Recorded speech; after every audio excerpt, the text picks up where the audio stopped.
vá tomar o leite da sua mãe. Toda a questão do alimento, especialmente a do leite, é cercada de importância cultural e emocional. Bom, essa frase eu tirei de um livro que eu adoro, assim, que eu já li várias vezes, que é o Galactolatria, não sei se vocês conhecem, né? É um livro da Sônia Felipe e ela aborda não só as questões relacionadas à saúde, mas também questões de ética animal, meio ambiente. É um livro muito bacana, é fácil leitura, ela dá diversas referências bibliográficas, é bem legal. Bom, nós seres humanos, somos mamíferos, concordam? Todo mamífero, ao nascer, mama o leite da sua mãe.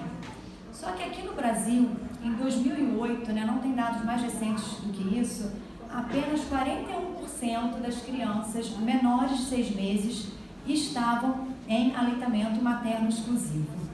Aí vocês vão me perguntar assim, Fernanda, peraí, se o bebê não está tomando leite da mãe dele, ele está comendo o quê? Bom, esses bebês, em sua maioria, estão tomando um leite que não é para eles, né? Estão tomando leite de vaca e aí que vão começar os problemas. A gente vai ver aqui um pouquinho do que acontece, né, por conta disso, né? Além disso, né, o leite, né, ele é específico para cada espécie. Então, assim, o leite que a leoa produz para os seus filhotes leõezinhos vai ser específico para suprir as demandas nutricionais do seu filhote. Assim é com a gata, assim é com a cachorra, assim é com todos os mamíferos, né? O leite humano vai ter as características que são necessárias para o crescimento e desenvolvimento do bebê. E o leite da vaca não é diferente. O leite da vaca vai ser um leite que vai ser específico para suprir as demandas de crescimento e desenvolvimento do bezerro, né? Além disso, nós, seres humanos, somos a única espécie que depois que a nossa mãe deixa de produzir leite, a gente continua tomando leite.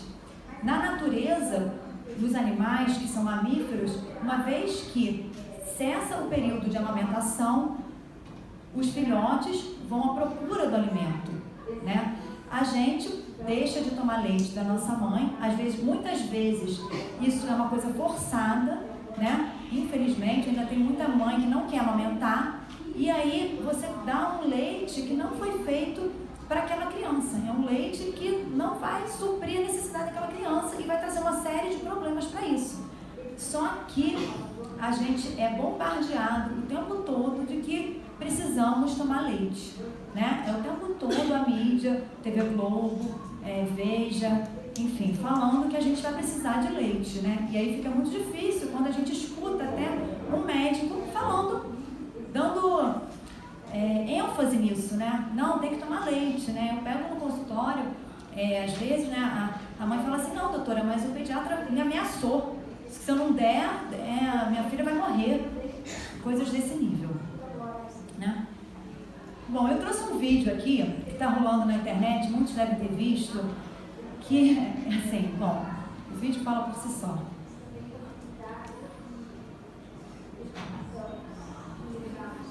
Vai sair som. Vê? Não. Sol.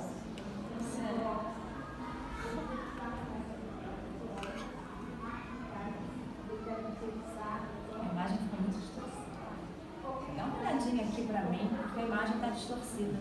Você vai ter que...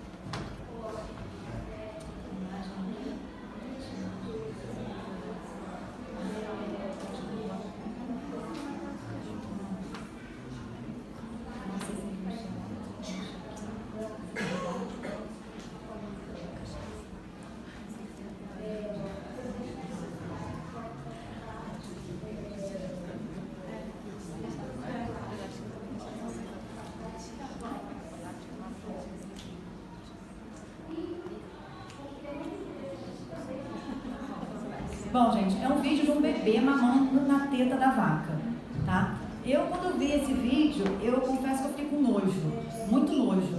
Mas é isso que acontece, né? Porque, só que não, né? Só que pegam o leite da vaca, né? Colocam lá numa caixa, numa lata, e aí parece que sei lá, veio da onde aquilo, né? Veio da indústria lá, foi fabricado, né? Igual remédio. A gente não para pensar de onde veio, mas, enfim, cara que não rolou aí. Bom, aí vem uma curiosidade, né? Vocês sabiam que o bezerro, ele dobra de peso com 47 dias e que com um ano ele chega a 150 quilos? Agora eu pergunto para vocês, já imagina um adulto com 150 quilos. Um adulto com 150 quilos, gente, está na fila para cirurgia bariátrica, né? Esse é o peso de um filhote de bezerro de um ano. Isso acontece por quê? Por conta, né, do leite da vaca. O leite da vaca é um leite que é rico em proteína, rico em gordura, exatamente porque esse bezerro precisa crescer rapidamente, precisa desenvolver rapidamente. E aí, para vocês terem uma ideia, no bebê humano, o bebê humano dobra de peso por volta de 5, 6 meses. Tá? Então, esse leite que é rico em gordura, rico em proteína, que a gente vai dar para nossas crianças achando que é a maior maravilha do mundo. Bom, mas aí você vai falar para mim assim, Fernanda, proteína é bom, né? Quanto mais proteína, melhor, né? A proteína vai para o músculo, criança está em fase de crescimento, criança precisa crescer, se desenvolver rapidamente, né? Pô, você tá maluca? Tá falando que proteína é ruim? Pois é, gente, proteína em excesso, quem assistiu a aula do Eric aqui ontem, né? Tudo que é excesso no nosso organismo vai virar gordura. E proteína em excesso vira gordura. E aí, o que acontece, né? A própria Sociedade Brasileira de Pediatria diz lá no Manual de Pediatria que o leite de vaca integral é inadequado para bebês menores de 1 ano. Tá, mas aí eles vão e... Tá bom, não vai tomar leite de vaca integral, vai tomar a fórmula infantil. A fórmula infantil, para quem não conhece, né, é um leite de latinha, um leite em pó, que foi modificado para atender as demandas nutricionais do bebê. Né? Ele foi retirou um pouco de proteína, acrescentou algumas vitaminas, alguns minerais, para ficar mais parecido, né, o mais parecido possível com o leite humano. Só que mesmo fazendo tudo isso, essas fórmulas vira e mexe são reformuladas, né? E há pouco tempo atrás, né, eles passaram por uma reformulação porque as crianças estão ficando muito obesas e aí começaram a ver, poxa, por que a criança que mama no peito da mãe não fica obesa e por que essas crianças que tomam leite artificial, né, leite de vaca, né, por que essas crianças estão com excesso de peso? Viram que era por causa do excesso de proteínas e aí reformularam as fórmulas infantis. Hoje as fórmulas infantis, elas são regidas por um regulamento, né, tem um códex alimentar que vai estipular exatamente a quantidade de proteína, de gordura, de cada micro e macronutriente que aquela fórmula infantil tem. Eu botei aqui a foto, né, de 2 latinhas de leite de soja, tá? É a fórmula infantil de soja, que é essa fórmula que a gente recomenda quando a mãe não consegue amamentar. Né? A gente tem que no Brasil, né, a Sociedade Brasileira de Pediatria, ela não recomenda, ela não autoriza o uso de fórmula de soja para bebê menor do que 6 meses. Só que a Academia Americana de Pediatria, ela não só recomenda, como ela sugere o uso para as mães que são veganas. Tá? Então eu uso no consultório quando eu preciso, como às vezes a mãe amamenta, mas trabalha, precisa ter um suplemento, né? É bem tranquilo de usar. E aí, né, é isso aqui mesmo, né? O leite de vaca, ele é obesogênico, ele causa obesidade. Bom, falei que o leite de vaca é rico em gordura, né? Só que é uma gordura, gente, é uma gordura saturada. E o leite humano, ele é rico em ácido graxo essencial, que é o ácido graxo ômega 3 e 6. Agora eu vou perguntar para vocês assim, bom, a natureza ela é perfeita, maravilhosa, né? Porque o bezerro, ele precisa crescer rápido, engordar rápido, né? O bebê humano, ele precisa de crescimento, desenvolvimento cerebral. E para o desenvolvimento cerebral, a gente vai precisar principalmente do ômega 3, que é quem vai formar, aqui ó, ômega 3, que é que vai, né, no organismo sofrer ação de algumas reações químicas e vai formar o DHA. O DHA está muito em moda hoje, já deve ter ouvido falar, né? É uma substância que é de fundamental importância para o desenvolvimento do cérebro. Só que, gente, bezerro precisa de cérebro? Bezerro precisa pensar? Bezerro precisa de sistema nervoso desenvolvido? Claro que não, né? Então, faz todo sentido o leite da vaca não ter ômega 3, porque o bezerro não precisa disso, o bezerro precisa crescer, né? Só que parece que isso é uma novidade, né? Ninguém sabe, meu Deus. Bom, aqui eu trouxe uma tabela. Essa tabela, eu botei a fonte aqui, né? É do Manual de Nutrologia da Sociedade Brasileira de Pediatria. O próprio Manual de Nutrologia diz que o leite de vaca integral não é adequado para criança, né? Então, por que não é adequado? Proteína. Tem excesso de proteína, difícil de digerir a proteína. Eu vou falar mais um pouquinho disso aqui daqui a pouco, por causa da relação caseína e proteínas do soro. É rico em gordura, né, saturada e pobre em ácido graxo essencial. Tem poucos minerais, né, tem excesso de cálcio, excesso de sódio, excesso de fósforo, é pobre em ferro e zinco, né, e é deficiente em vitamina D, E e C. Né? Então, assim, o leite de vaca é realmente para o bezerro, não é para gente. Mas a gente insiste em dar leite de vaca para as crianças principalmente, né? E tem adulto que até hoje toma.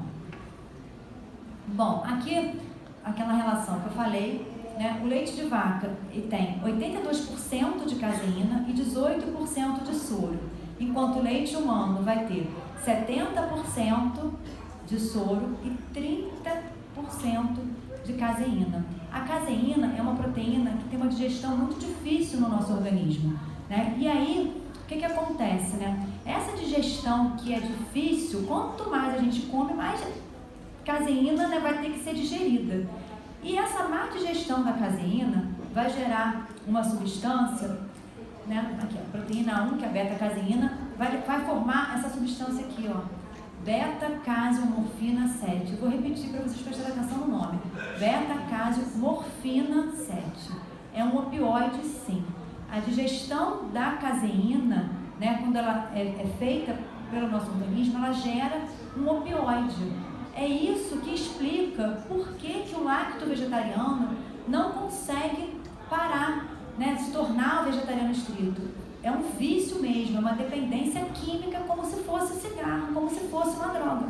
Por quê? Morfina causa dependência, né? E aí acontece ainda que quanto mais durinho é o queijo, maior é a concentração de caseína. E se tem mais caseína, tem mais formação de beta-caseomorfina 7. E aí fica difícil mesmo da gente abandonar o vício. É um vício, né? O queijo vicia e vicia mesmo, né? Bom, aí você vai falar assim pra mim: tá bom, Fernanda, muito bonito isso tudo, mas eu vou tirar meu cálcio da onde? Porque eu preciso de cálcio para os meus ossos, né? Eu preciso do cálcio para ter ossos fortes. Será que eu preciso mesmo do cálcio? Será que o cálcio é realmente o elemento mais importante quando a gente fala de saúde óssea? Será que é o cálcio essencial dessa maneira como colocam pra gente, para o crescimento e desenvolvimento dos nossos ossos? É isso que a gente vai ver, né? O leite humano, ele tem 300 miligramas de cálcio por litro.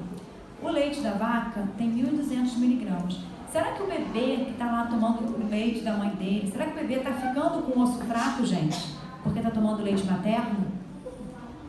O bebê não fica fraco, né? Agora, se o bezerro fosse lá tomar o nosso leite, o bezerro ficaria, né? O bezerro precisa dessa quantidade absurda de cálcio. A gente vai ver mais pra frente, eu vou falar mais um pouquinho, o que o excesso de cálcio provoca no nosso organismo. O excesso de cálcio vai parar nas artérias, vai parar nas articulações, causar artrose, vai tentar o organismo filtrar isso, então vai parar nos rins, o excesso vai acabar formando, né, as pedras no rim, né, o cálculo renal.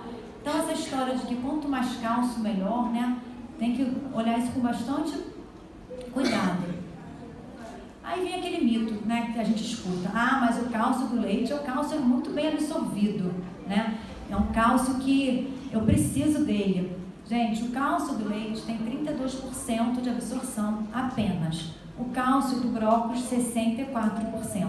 É simplesmente o dobro, tá? E aí, a gente tem mais coisas ainda com relação a isso, né? Porque o leite, como o leite de vaca, ele tem pouco magnésio e pouca vitamina K, pouco fósforo, que são outros minerais importantes para a gente conseguir absorver bem esse cálcio. Isso fica muito ruim mesmo, né? A gente não não adianta ter cálcio no leite, porque falam assim também, mas o leite tem muito cálcio. Tá, tem muito cálcio, mas o cálcio não é absorvido, o que adianta? E aí a gente toma cálcio, acontece aquilo que eu já falei, o cálcio fica lá sobrando no sangue, né? E aí, para algum lugar ele vai ter que ir. E para onde que vai? Artéria, articulação e rim. Aí os estudos mostram uma coisa bem interessante, né? Os países que são maiores consumidores de cálcio, de suplemento de cálcio, são aqueles países que têm as maiores taxas de osteoporose. Ué, esquisito isso, hein, Fernanda? Bem esquisito, porque se consome cálcio era para ter osso forte, vocês concordam? Consome cálcio e tem osteoporose, tá alguma coisa estranha aí, né? Mas é exatamente isso, né? É o chamado paradoxo do cálcio. A gente vai ver por que isso acontece, tá? Quando a gente fala de saúde óssea, a gente tem que pensar o seguinte, né? Que hoje, quando a gente quer falar de metabolismo do osso, muito mais importante do que aquele cálcio que a gente está ingerindo é o cálcio que a gente está conseguindo reter no organismo, né? Então não adianta nada eu ingerir uma quantidade absurda de cálcio se eu estou botando para fora esse cálcio por algum outro, né? Por algum motivo, que eu vou explicar aqui o que acontece com isso. Por que a gente precisa segurar o cálcio? A alimentação é fundamental nesse processo, gente. Por quê? Uma alimentação que é muito ácida é uma alimentação que vai provocar perda de cálcio na urina. Fernanda, peraí que eu não entendi nada. O que é alimentação ácida? Gente, é assim, né? Ontem o Dr. Alberto, não sei se alguém aqui assistiu a aula dele, falou um pouco disso na aula, né? O nosso pH sanguíneo está sempre tendendo para uma alcalinidade, né? E aí, quando a gente tem uma alimentação muito ácida, né? Quando a gente torna esse sangue mais ácido, o organismo vai abrir mão de alguns recursos para tentar neutralizar essa acidez. Só que para neutralizar essa acidez, ele vai pegar o principal elemento que faz isso, que é o cálcio. Só que o cálcio, gente, o maior estoque de cálcio do nosso organismo é o nosso osso, né? Os nossos ossos. E aí vai sair cálcio do osso. É por isso que a gente vê tanto osteoporose nos Estados Unidos, né? E eu falei de alimentação ácida. O que é uma alimentação ácida? Principalmente a alimentação rica em carne vermelha e alimentos processados, tá? Porque esses alimentos vão acidificar o sangue e aí vai acontecer todo esse processo que eu já falei, né? Aí tem uma coisa assim bem interessante com relação a isso. Por quê? A Organização Mundial de Saúde recomenda como dose de cálcio diária 400 a 500 miligramas por dia, sendo que a Organização Mundial de Saúde só recomenda suplementação, ou seja, tomar cálcio, cápsula, né, de cálcio, nos países que têm alta incidência de osteoporose. São principalmente os países nórdicos, né? Não é o caso do Brasil, a gente não está nessa relação de países com alta incidência de osteoporose. Só que os Estados Unidos, né, tem lá a Associação Dietética Americana, que estipulou a IDR, né? A IDR é a ingestão diária recomendada. E os Estados Unidos, essa ingestão diária recomendada, a quantidade de cálcio varia de 500 miligramas para criança de 1 a 3 anos a 1.300 miligramas por dia, que é a dose de adulto. Aí você fala assim, ué, Fernanda, que maluquice isso, né? Porque a Organização Mundial de Saúde recomenda 400 a 500 miligramas para adulto e assim mesmo em alguns países. E os Estados Unidos recomenda 500 miligramas para criança, né? É uma maluquice só. Por que será que acontece isso? Por que dá toda essa diferença? Lembra que eu falei da alimentação ácida? Pois é, americano se entope de quê? Hambúrguer, salaminho, tudo que é processado, né? E carne vermelha, né? Muita carne vermelha. Isso vai fazer aquela acidez, né? Aquela acidificação do sangue que eu falei, e aí essa acidificação do sangue vai promover retirada de cálcio do osso. Para evitar que esse cálcio saia do osso, o que a gente faz? A gente pega e suplementa cálcio, né? Aí é uma coisa assim meio esquisita, né? Porque não seria mais fácil evitar de sair do que ficar comendo alguma coisa que está tirando o cálcio do osso. Então, assim, a suplementação preconizada pelos Estados Unidos é maior, porque a alimentação do americano é uma alimentação que leva à perda de cálcio na urina. E aí, a gente tem que repor, né? De alguma forma, porque senão vai ficar faltando para o osso. Bom, aqui, a Organização Mundial de Saúde. Para a Organização Mundial de Saúde, qual é a recomendação para você ter ossos saudáveis? Eu quero, né, meu osso lá 100%. Atividade física, diminuição de sódio e proteínas animais. Sim, gente, está escrito isso lá, vocês podem pegar lá na Organização Mundial de Saúde, está falando exatamente isso. Diminuir o consumo de proteína animal, aumento do consumo de frutas e vegetais. Seria mais ou menos falar assim, né? Vira vegetariano e pratica atividade física. Só que não vou falar isso, né? Claro que não.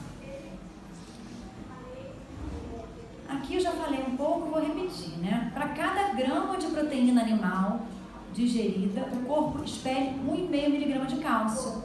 Daí a necessidade maior de consumir cálcio para quem consome.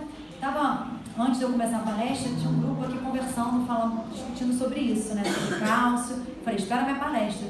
Isso aqui que acontece, gente.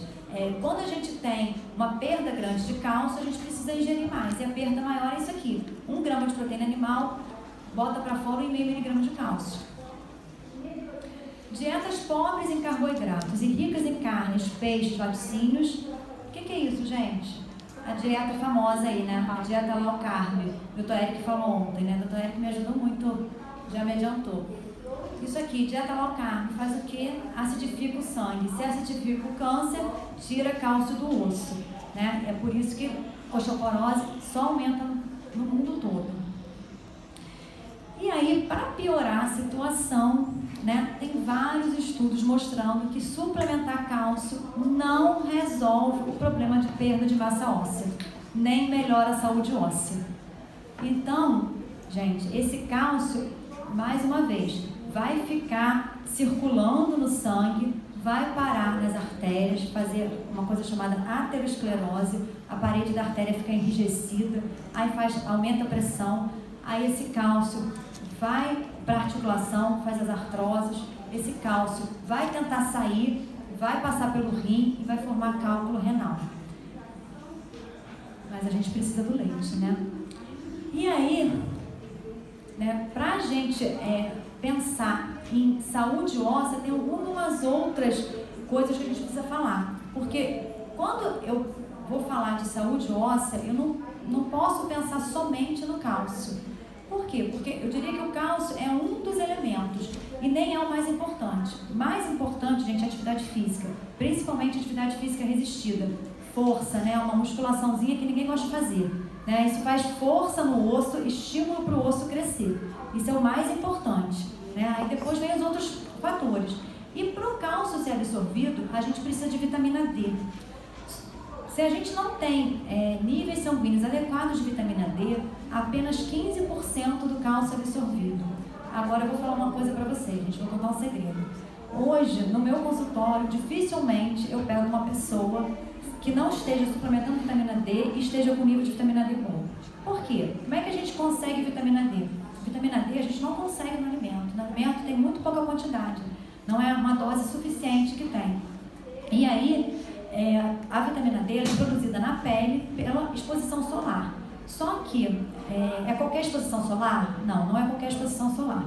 Para a pele produzir vitamina D, a gente precisa se expor ao sol naquele horário que falaram pra gente que é o horário que dá câncer, de 11 às 3 da tarde, né? Eu falo assim, que falaram que dá câncer porque assim, o número de câncer de pele não diminuiu por conta de uso de filtro solar, né? É só vocês aí, é só pesquisar, né? A gente se entope de filtro, a gente não pega sol, porque a gente trabalha dentro de consultório, dentro de um prédio, não pega sol hora nenhuma. Quando a gente resolve, final de semana, que tem um solzinho, a gente se entope de protetor solar, chapéu, óculos, então zero produção de vitamina D, né? E aí falaram que precisa do filtro solar porque dá câncer de pele e sol, no horário de 11 às 3.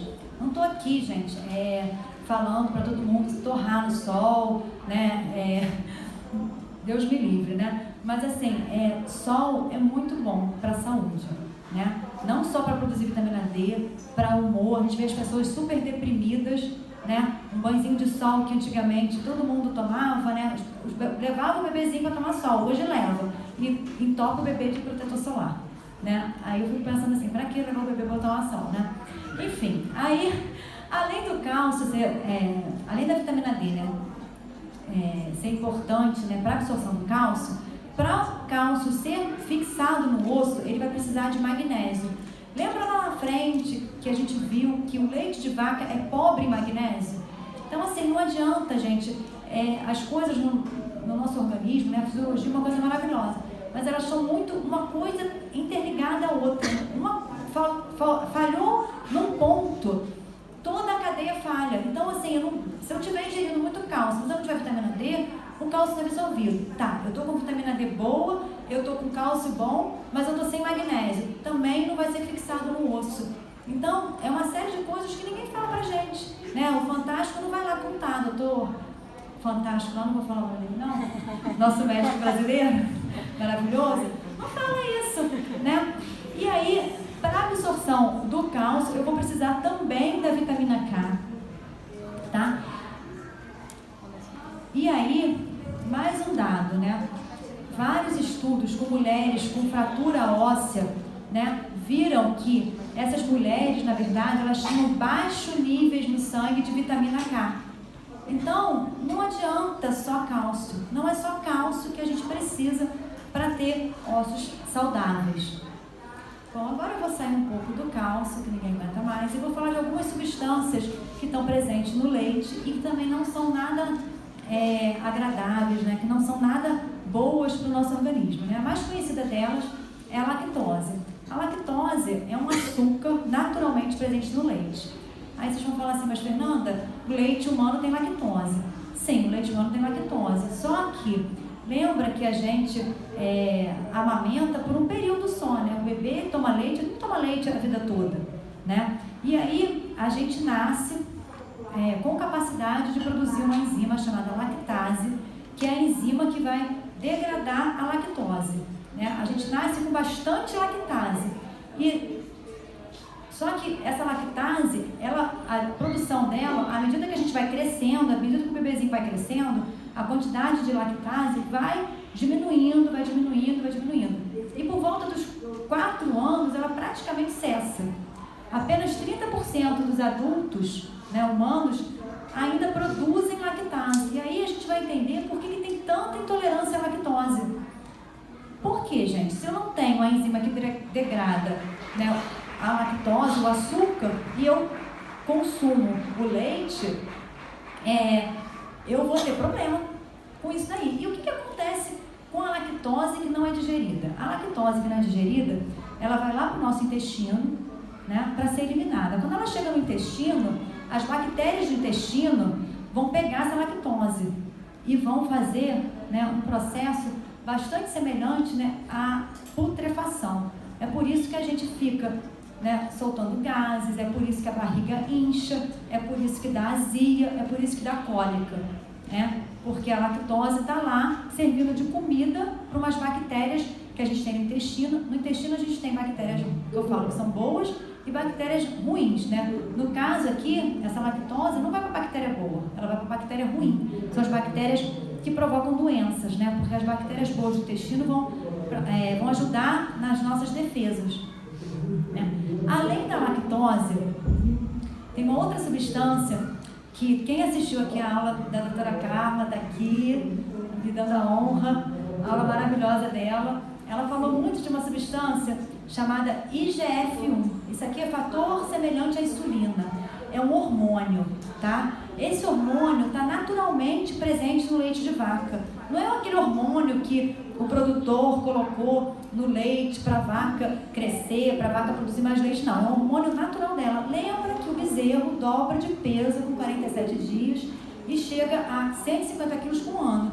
Por quê? Tem proteína demais, gordura demais e tem esse hormônio aqui, né, que vai fazer o bezerro crescer. Esse hormônio aqui está implicado principalmente o câncer de próstata e mamas. E aí você vai falar assim, mas eu quase não como, eu como só um queijinho de vez em quando. E aí, gente, olha só. Câncer de próstata, alto risco quando o consumo é acima de 2,5 porções de laticínios por dia. Isso aqui, uma porção, é mais ou menos 2 fatias de queijo, tá? Que você come ali no café da manhã, aí depois no lanche da tarde você come mais um pouquinho e ainda toma um copinho de leite antes de dormir, tá? Só que isso aqui piora, tá? Não quero enganar vocês não. Para o câncer de mama, tá? O consumo maior que meia porção de laticínio por dia aumenta absurdamente o risco de câncer de mama. E não vai melhorar não, tá? Espera aí que eu vou falar outra coisa. Ó, câncer de ovário, risco aumentar. 1 copo de leite por dia aumenta o risco em 73%. 73%, gente, 1 copinho de leite. Uma fatiazinha, michuruca de queijo, mais grossinha assim, uma fatia de queijo Minas. É isso aqui, tá? Bom, e aí, para terminar, eu queria deixar falar uma coisinha bem legal também aqui. Células somáticas. Alguém sabe o que são células somáticas? Você sabe, né, Carla? Você não vale, tá? Bom, depois eu vou falar o que é célula somática, mas primeiro, aqui, ó, vacas sadias, né? Vacas que produzem um leite adequado para o consumo, o leite delas pode tem que conter, né, de 20 mil a 50 mil células somáticas. E a vaca, que é considerada com mastite é aquela inflamação que dá na mama, né, que produz pus e tudo mais, né? Que fica com dor, a mulher sofre, essa vaca tem muito aquilo, né? Bom, ela é considerada doente, a vaca, né, quando o leite dela tem acima de 250 mil células somáticas por ml, tá? Só que eu faço pergunta para vocês, gente, entre 50 mil e 250 mil, né? O que acontece aqui, né? Porque, teoricamente, esse dado aqui, gente, é da Embrapa, tá? Tá lá no site da Embrapa.